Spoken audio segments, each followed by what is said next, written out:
तो आज बात करते हैं मराठियों के बारे में। जब मैं शब्द मराठी बोलता हूँ तो अलग-अलग लोगों के दिमाग में अलग-अलग बातें आती होंगी। जो आपके समझ में आ रहा हो वो आप समझें। मगर मेरी समझ जो उनके बारे में समझ पाई, चूँकि मैं 2 साल रहा मुंबई में, वो ये समझ पाया कि मराठियों में उनके अपने लिटरेचर को लेके जितना लगाव है, वो मैंने मतलब मेरा एक्सपोज़र और नहीं है तो मैंने और लोगों में नहीं देखा। अब बंगालियों का लिटरेचर से लगाव है ये तो पूरी दुनिया जानती है। मगर जब मैं टिस में था तो मैं अक्सर लोगों से जब बात कर रहा होता था तो अगर कोई दूर-दराज गाँव से भी है तो वो कुछ न कुछ जानता होगा, किसी न किसी लिटरेचर के बारे में। और मुख्यतः उनके कारण जो मैं समझ पाया, जो मैं उनके साथ बैठ के सीख पाया वो ये था कि भक्ति मूवमेंट जब हुआ तो उसमें महाराष्ट्र का एक रोल था।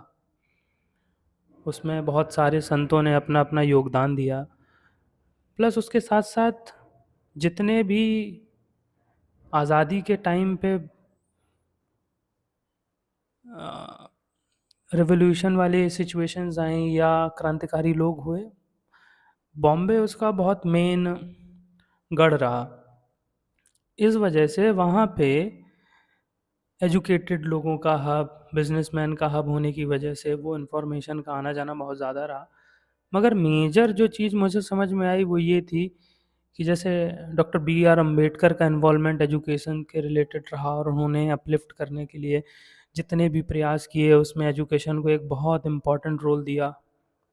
उनकी पढ़ाई से भी लोग विशेष वर्ग नहीं, जबकि पूरा का पूरा क्षेत्र और पूरा राज्य उस बात से, आपकी स्थिति कहें तो पूरा देश और पूरी दुनिया उनसे इंस्पायर होती है उनकी डिग्रियों से।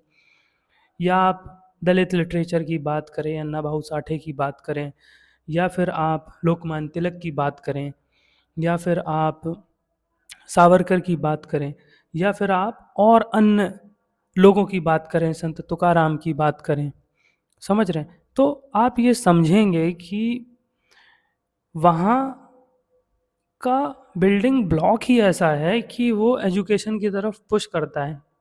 जाने-अनजाने में लोग बहुत कुछ जानते हैं। मतलब ये और जगह का नहीं पता मगर पहले हुआ करता था हमारे यहाँ कि लोग कबीर के दोहे यूं ही चलते चलते बोल देते थे।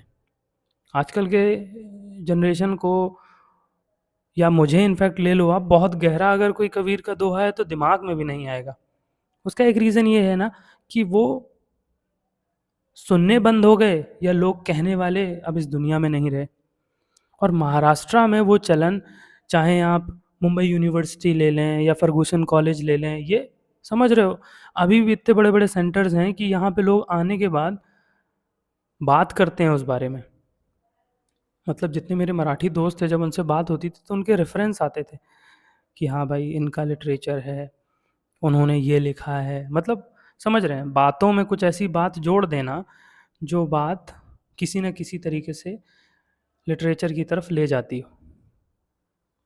तो ये मेरी समझ थी मराठियों को लिटरेचर को लेके, या मराठी लिटरेचर को लेके, प्लस उनकी भाषा को लेके।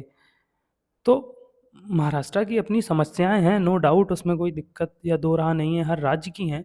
मगर कुछ बातें हैं जो उस जगह को थोड़ा सा विशेष बनाती हैं, और वहाँ ऐसे लोग पैदा हुए हैं जिन्होंने उस जगह को इतना वाइब्रेंट बनाया है। तो ये महाराष्ट्र के बारे में मेरी समझ थी। आपका कोई तजुर्बा हो तो शेयर करिएगा।